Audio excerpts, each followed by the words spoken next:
Hey everyone, welcome into lecture number 18 of differential equations. This lecture is on using Laplace transforms to solve initial value problems. So we studied the Laplace transform in the last lecture, but let's now talk about how to use it to help us solve initial value problems. Let's start by stating a theorem. So this theorem is going to be similar to the existence theorem for Laplace transforms that we gave in the last lecture. Again, I'm not going to prove this. I am going to work out some of the details just as an exercise kind of. But let's state the theorem first. So this one says, suppose that f is continuous and f prime, its derivative, is piecewise continuous. So piecewise continuous. This should look very familiar the way I'm going to write this all out. So on every, I'll say, interval 0 less than or equal to t less than or equal to capital A, right? So this, the whole point here is that this is going to be true for all a greater than 0, and now that we know what the Laplace transform is and that it's defined by an improper integral, we know why this assumption is here, because we're going to have to take a limit, right, as part of the improper integral. Let's suppose further that we have the constants. I'm going to write the same letters that we wrote in the last lecture as well. So suppose further that there exist constants. So these constants are going to be called capital K, lowercase a, capital M. And these constants are going to exist such that the absolute value of the function itself is always less than or equal to k times e to the at whenever t is greater than or equal to capital M. So this is very similar to the result that we gave, or the criteria that we gave in the existence theorem in the last lecture. But here's the new result now. So this says then the Laplace transform of f prime of t exists for s greater than a, similar criteria here, and it's given by the following. This is the key here. So the Laplace transform of f prime of t is given by s times the Laplace transform of f of t, so it's related to very closely to the Laplace transform of f of t, minus f of 0. Okay? So this is the theorem. It tells us that we have existence. It also gives us a formula, right, for the Laplace transform. So let's work this one out and just see how it's going to go. So this is not a proof, but I'm going to write computation, and then we're going to extend this a little bit, and then we'll just do a couple examples. So we want to compute the Laplace transform of f prime, the derivative of a function. So, and we're going to just assume that these assumptions are all met for the functions that we're going to be dealing with. You know, in true applications, you always have to check and make sure that the theorem applies and that you can actually do this. But our definition, remember, is that this is going to be the integral from 0 to infinity of e to the minus st times our function that's being transformed, dt. All right, and so we need to integrate this. We want to move this derivative from here to here, right? So this is going to require integration by parts. I'm going to just do it, you know, I'm going to keep in mind that we have an improper integral here. Yeah, let's just write it properly. So the limit, this is going to be computed as the limit as x approaches infinity of the integral from 0 to x, e to the minus st, f prime of t, dt. And so what we have to do then is compute the integral first, then take the limit, right? So let's do integration by parts. So we want to take away this derivative, right? So in our integration by parts, this is going to be our dv, and we're going to integrate this away and move the derivative to this term. So this will be our u, right? This will be our u. And so what do we have to do then? Integration by parts says that this is going to be the limit stays, right? Integration by parts says this is going to be u times v, right? Well, v is just going to be the function f because we have integrated this away, right? So u times v, so e to the minus st times f of t minus the integral, right, of v, so that's f of t, du. But the derivative of this is going to be a minus s times e to the st. It's the derivative with respect to t, right? So this is going to become plus s, e to the minus st stays the same, dt, the bounds stay the same, right? Okay, and then we just distribute the limit. The limit is dealing with the x, so where's the x here, right? So this is for t equals 0 to x, all right? And so now what do we have? Well, we can just write all this out very carefully. This one we have to actually deal with. So this is going to be the limit as x approaches infinity of, plug in our boundaries, right? So e to the minus sx f of x minus e to the 0 f of 0, right? So that limit is just going to be f minus f of 0. This one's going to be plus s times the limit x approaches infinity, integral from 0 to x, e to the minus st, f of t, dt. All right? This one, this is where our assumptions come in now. This limit is going to equal 0. So as long as s, so this is our criteria up here, right? For s greater than a, so we've got this a from our where we made this assumption, right, that we've got all of these constants k, a, and m from our theorem. So that's where we have those assumptions in this computation, right? So under those assumptions, e to the minus sx is going to go to 0 much faster than the function f. That's what this criteria tells us right here. So this limit is going to equal 0. This is just a constant, negative f of 0. And this one, if we look at this, this is exactly the Laplace transform of f, right? This is the improper integral 0 to infinity of e to the minus st, the kernel, times f. So this whole thing that I've underlined in orange, this is the Laplace transform of f of t. And so then just by rearranging, we get exactly the result that the theorem tells us, right? Just by applying integration by parts here, we get s times the Laplace transform of f of t minus, the only thing left here is f of 0, right? Okay, so the computation, as long as, you know, the theorem is necessary for this portion, really. That's where it's most important here, right? It's necessary for that portion. And it's also necessary to ensure that the Laplace transform of f is going to exist, because these criteria are the same as what we had on the Laplace transform of f itself, right? So, but under these assumptions, then we can take the Laplace transform of a derivative, and we get back a constant, or not a constant, sorry, a multiple of s times the Laplace transform of the function itself minus the constant. So there is a constant involved, but okay, and it's not just any constant, it's the value of the function at 0. So this all extends, so I'm just going to write this in general. In general, we can extend this.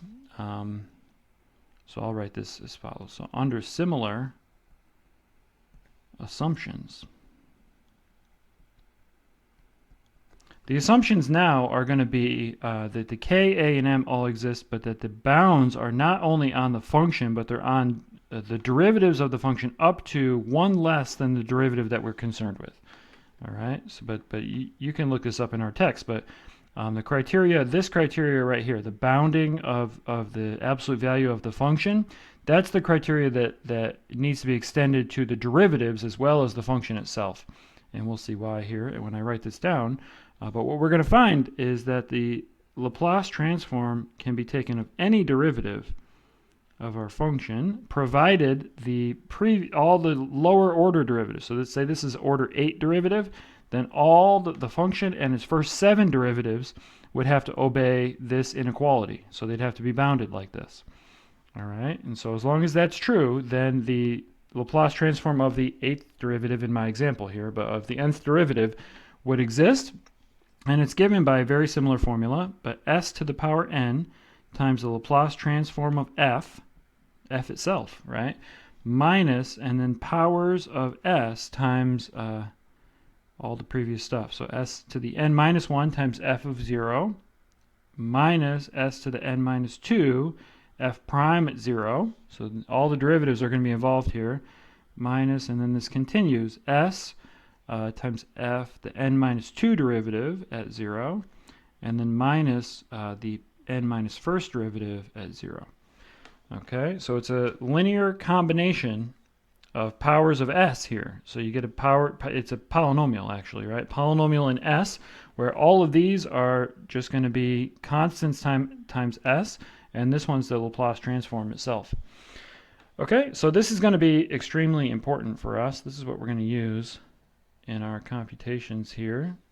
All we're going to do are a couple examples here to finish off this lecture. The main idea here is this right here, what we just did, the Laplace transform of a derivative, and then using that, we want to use that to help us solve initial value problems moving forward. So let's see how this works with a motivating example of how to solve an initial value problem. Now you're going to notice that this motivating example is something that we know how to solve other ways, but we want to do this by the Laplace transform method. All right, and so our differential equation is going to be y double prime minus y prime minus 2y equals 0. We know how to solve this, right? But let's use the Laplace transform method, and then the initial value part of this is that we have y of 0 equal to 1 and y prime of 0 equal to 0. So let's see how this is going to work. Now, I'm not sure if I talked about this directly, but it's definitely in the text and in the recommended exercises that the Laplace transform is linear. So what we want to do, the method that we want to use here, is to apply the Laplace transform to this entire equation. Okay? So that's kind of the whole method here. Apply this L to the entire differential equation, including the right-hand side. So right now the right-hand side is just 0. So the Laplace transform of 0 is 0, right? That's a consequence of linearity, right? Because it's linear. The Laplace transform of 0 is going to be 0. Let's do it then, right? So here's what we're going to do. We're going to make a convention here. Let's say that the Laplace transform of little y is going to be equal to capital Y. All right? Well, just for the sake of like keeping straight what we're working with here. Then, based on our theorem we just wrote down, we can take the Laplace transform of y double prime and y prime. But the Laplace transform of y double prime, if we just look at this theorem right here, this will be with n equal to 2, right? So all we're going to have left are these two terms right here. So we're going to have s squared, because there's two derivatives, times the Laplace transform of y, minus s times y of 0, minus y prime of 0. We have our s squared times capital Y, right? That's what we decided to call this, capital Y, minus s times y of 0, so s times 1, minus 0, right? Or just s squared times capital Y minus s. So that's what we're going to replace the second derivative with. We have to do the same thing for the first derivative, y prime, right? The Laplace transform of the first derivative is s times Laplace transform of y minus y of 0. And so same deal, we just plug in all the information, so symbol, right, for L of y, and then information from the initial values. Y of 0 is 1 for this problem, so a lot of this is specific to this problem, right? But this one's s times y minus 1. Laplace transform of y is just capital Y, right? Of lowercase y is capital Y, and Laplace transform of 0 is 0. So now all we have to do is plug in these two, and then plug in capital Y here, and we've already used our initial values actually. So now we just plug this in.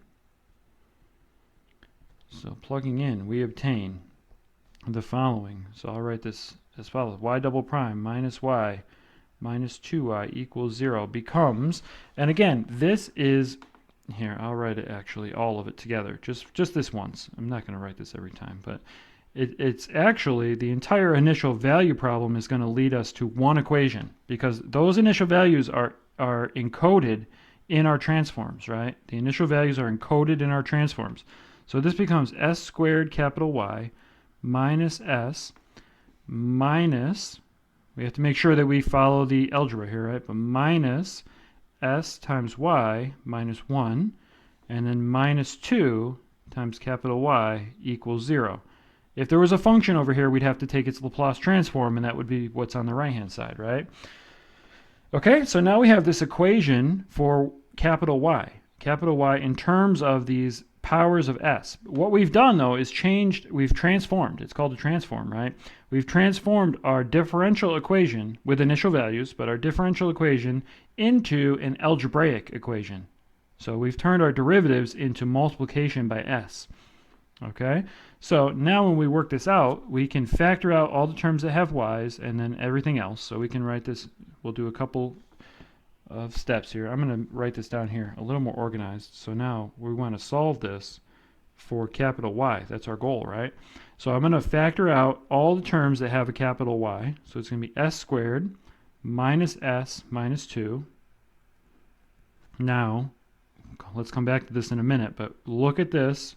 And look at this, and think about the way we would have solved this previously. This equation should not be any kind of surprise to you.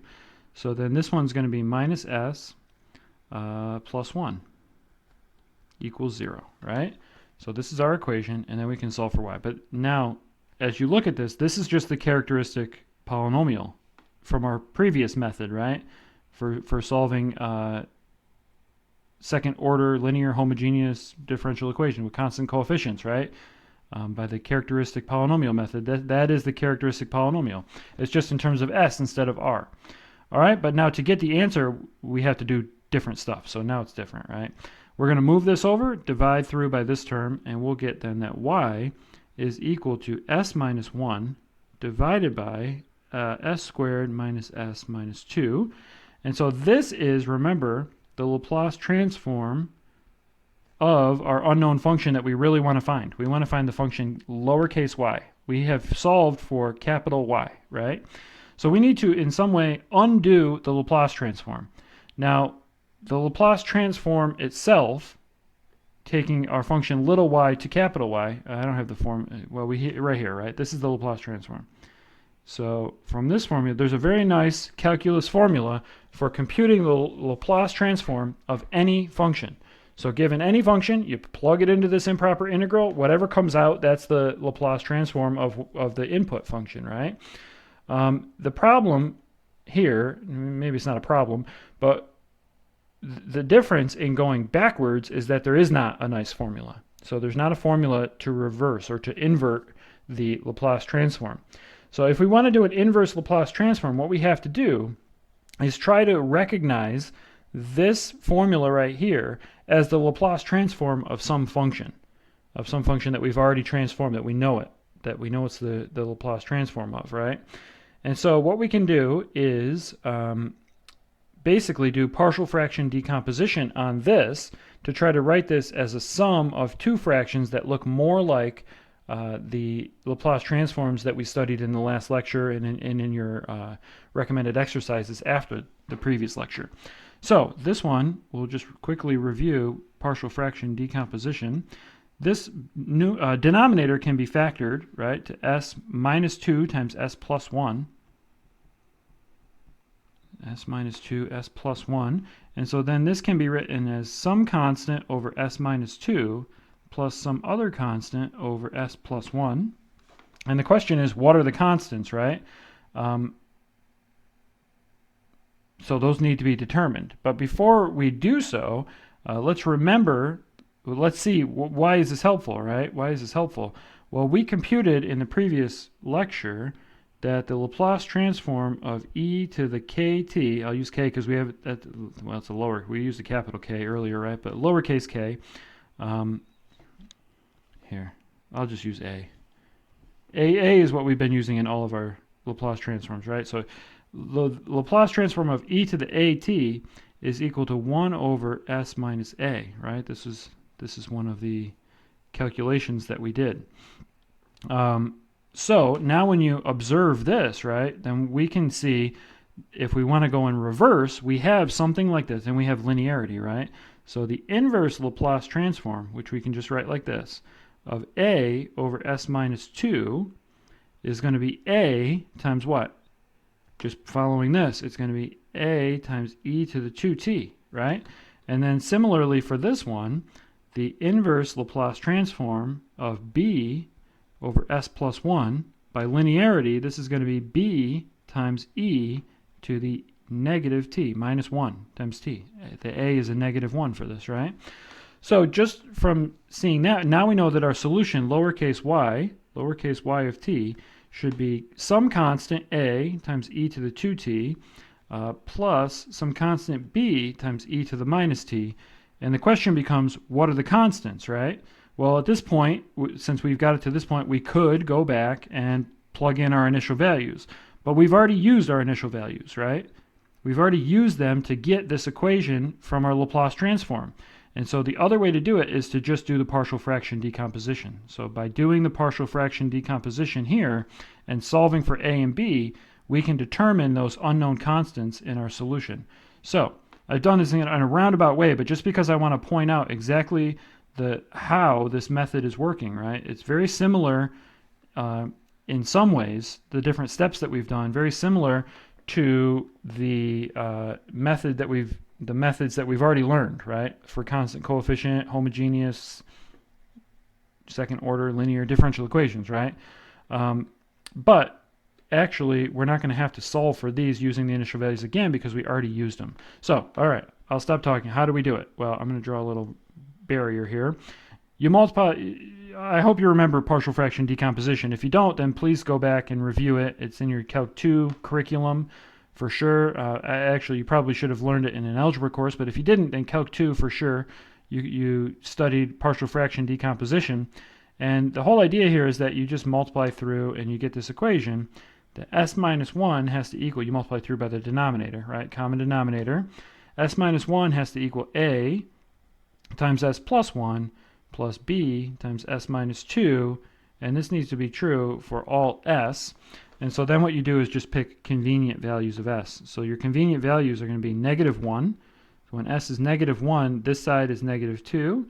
This is 0. This side is going to be negative 4b. And so this means that b is equal to a half, right? Just simple algebra. And then the other convenient value is that s is equal to 2. So when s is 2, the left-hand side is 1, and the right-hand side is 3a. And so this means that your a is 1/3.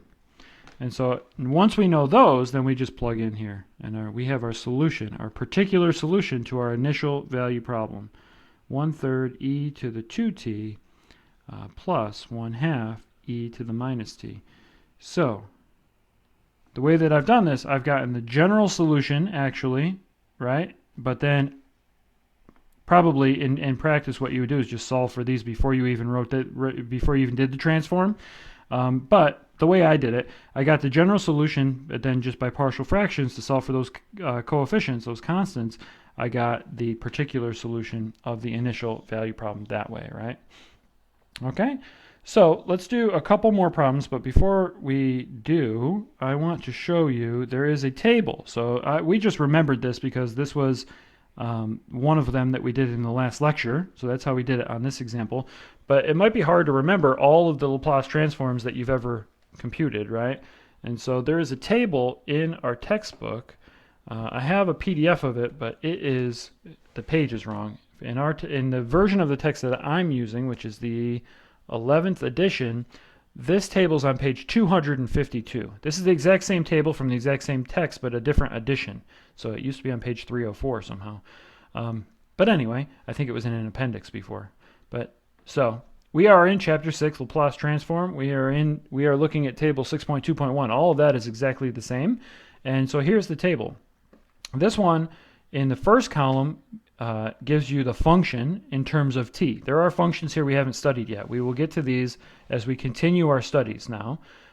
All of these first 11 of them, and then we did do this function right here, right? 12 of them. So the first 12 functions we either did during our lecture or they were recommended exercises from the first lecture of this chapter. The second column is their Laplace transform. So you don't need to do these every single time, right? For the Laplace transform, you should memorize most of these, pretty much all of these actually for the first 12. Is it necessary to memorize them in an online course?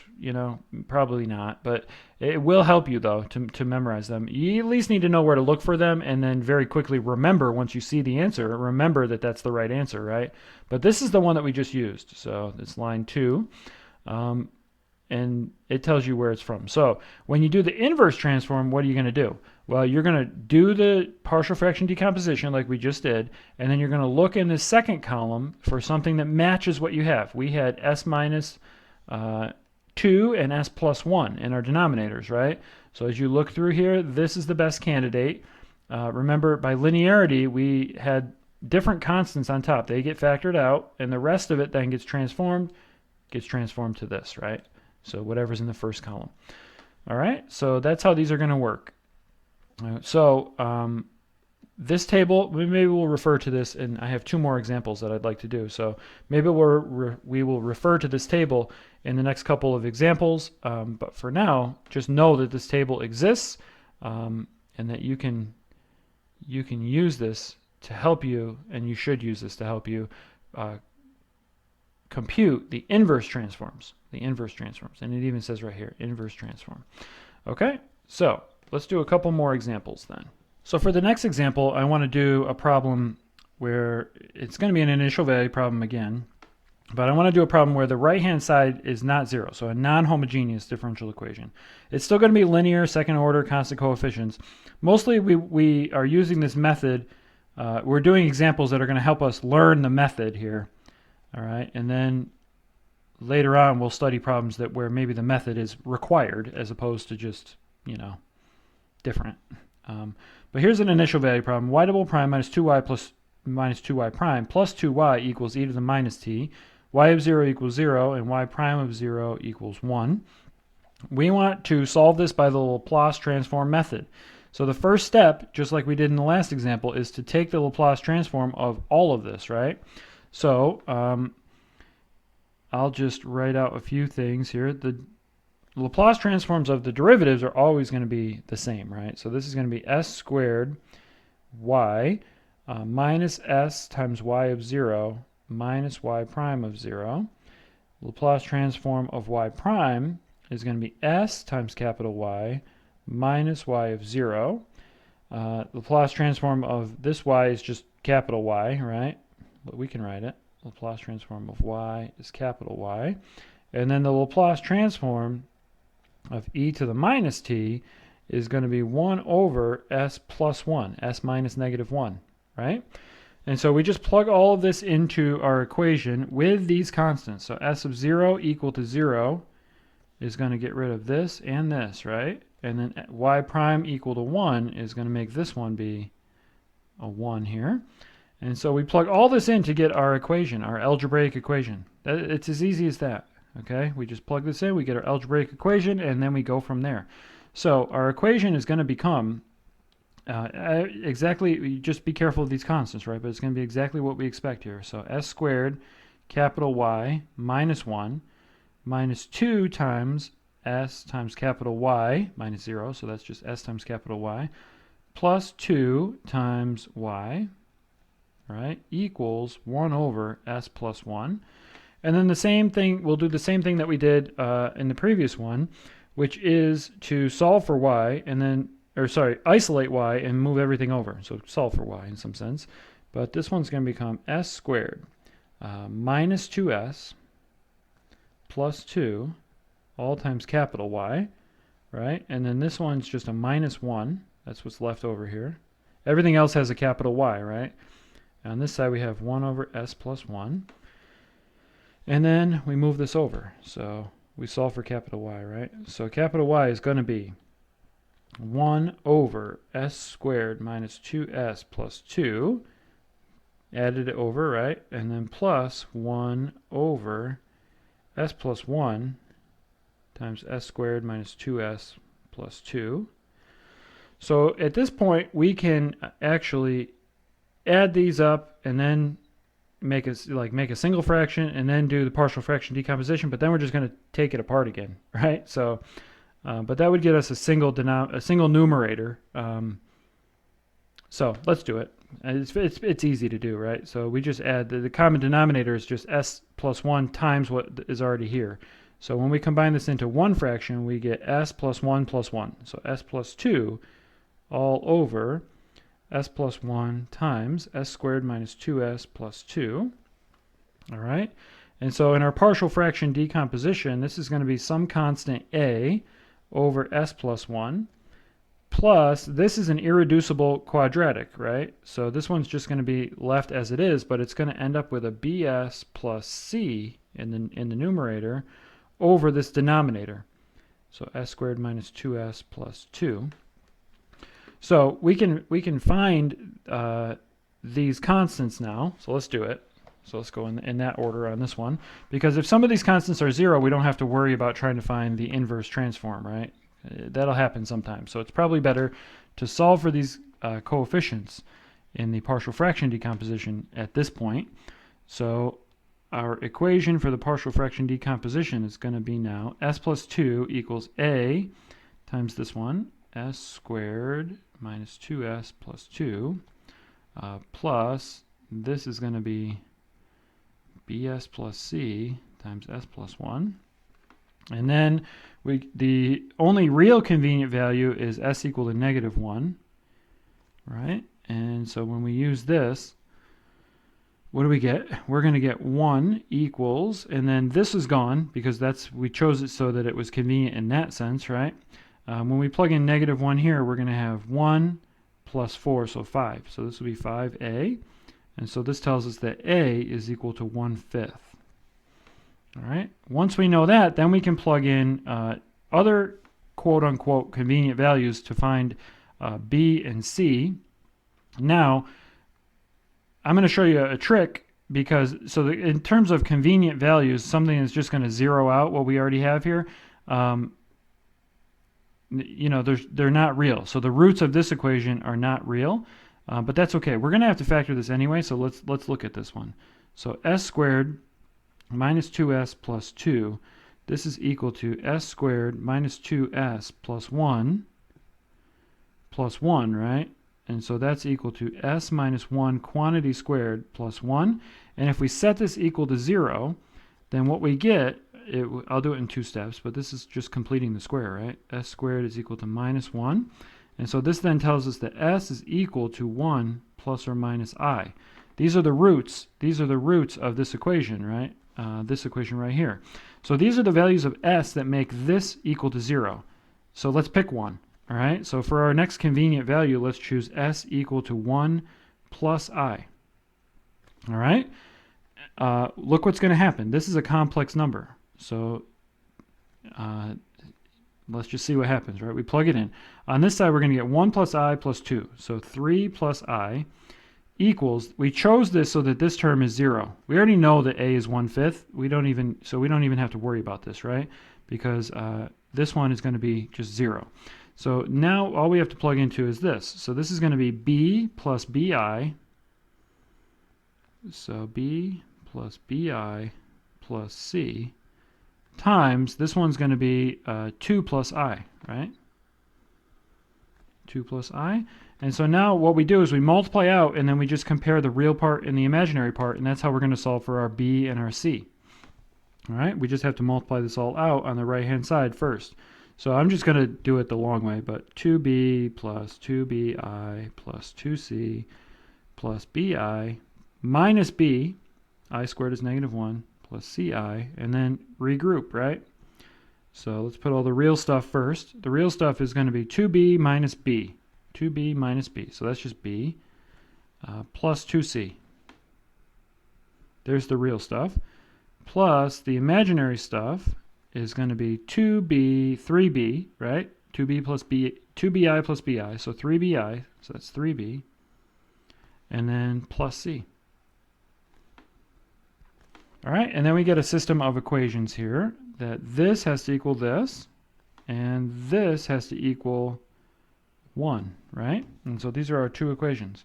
So b plus 2c has to equal 3, and 3b plus 1c has to equal 1.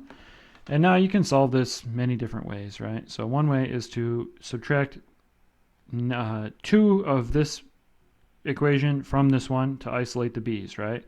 So, or we could do it the other direction. It doesn't really matter.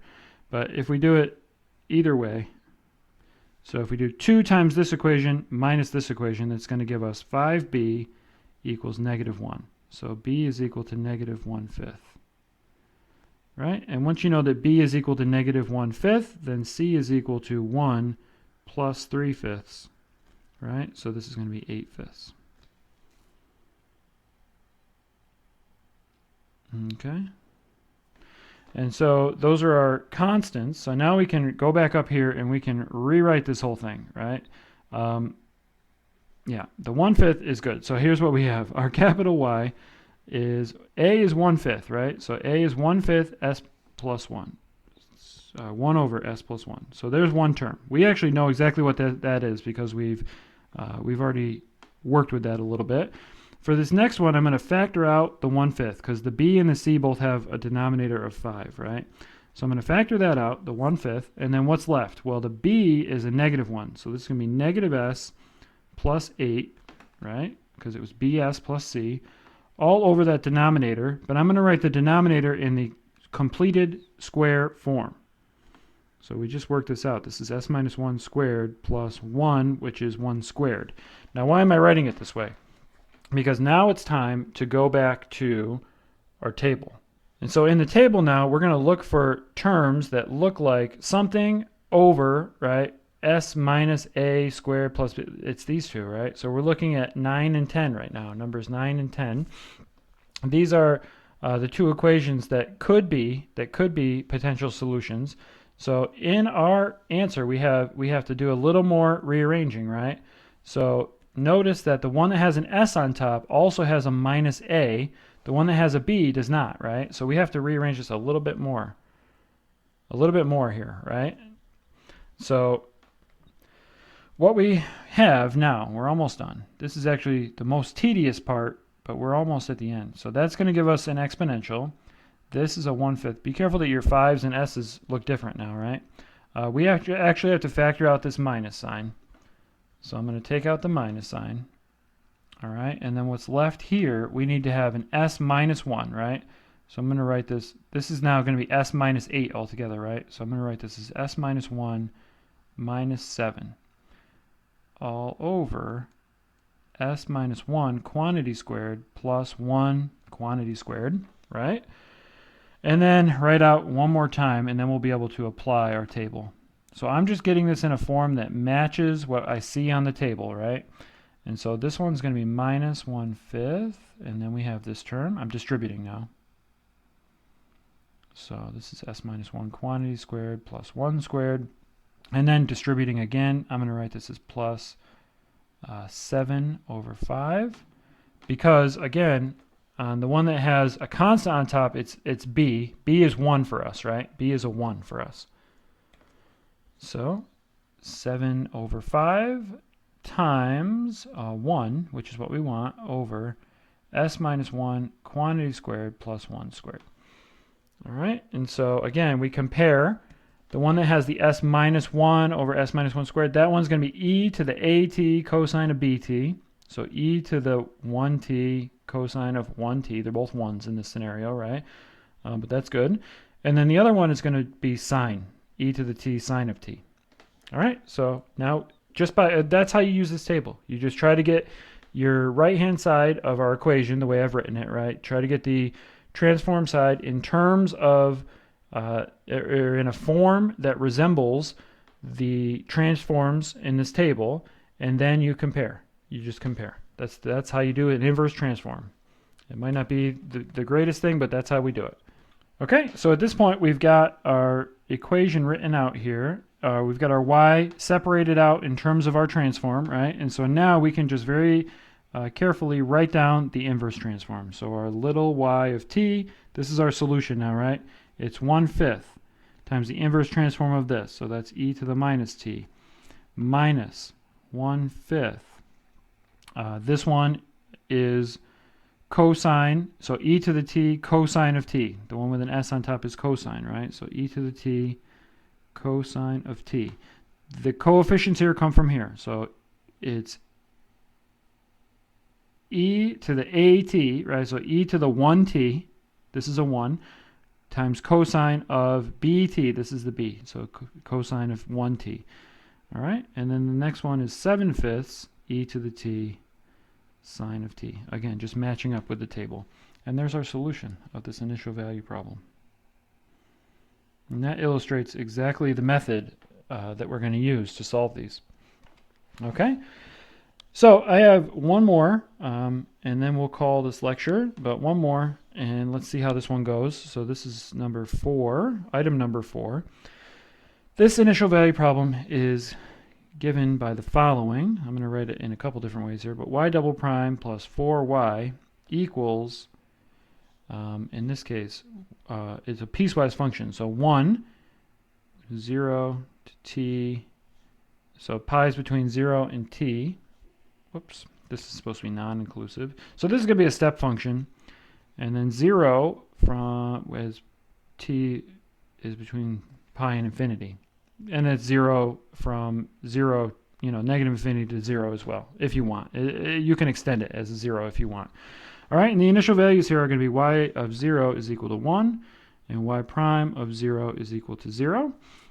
And so, once again, we just do the same steps, right? So, our transform, L of y double prime, is going to be s squared times y minus s times y of 0 minus y prime of 0. There's no y prime, little y prime, right? So we don't have to worry about in the equation. So we don't have to worry about that. So this just becomes s squared capital Y minus s minus 0. So that's that. And then this will just be 4 times capital Y. The Laplace transform of this step function here, this is what we called u sub pi in the last lecture, right? So the step function u, we had a c there, but we'll call it pi now. This one is e to the minus pi s over s. So this is on the table, but you can also go back and look in our last lecture. We worked this out for any constant c bigger than 0, right? And so that's the answer there. And so now we just write all this out. It's the same process now. It's the same exact process. But now this is one that we couldn't solve another way, right? So the Laplace transform method is going to be definitely much nicer for this one. So for this one, we can look at the table to solve the inverse one, but I just want to write down the formula here, and then I'll leave solving it and doing the inverse part as an exercise for you guys. So the equation here is going to be s squared capital Y minus s plus 4 times capital Y equals e to the minus pi s over s. All right. And then same deal, right? We factor out s squared plus 4 times capital Y equals s plus, I'll just move it over. There's not a lot going on in this equation. Over s, right? And then divide through. So capital Y is going to be s over s squared plus 4. I'm going to write this as s squared plus 2 squared. All right, that one we can just do.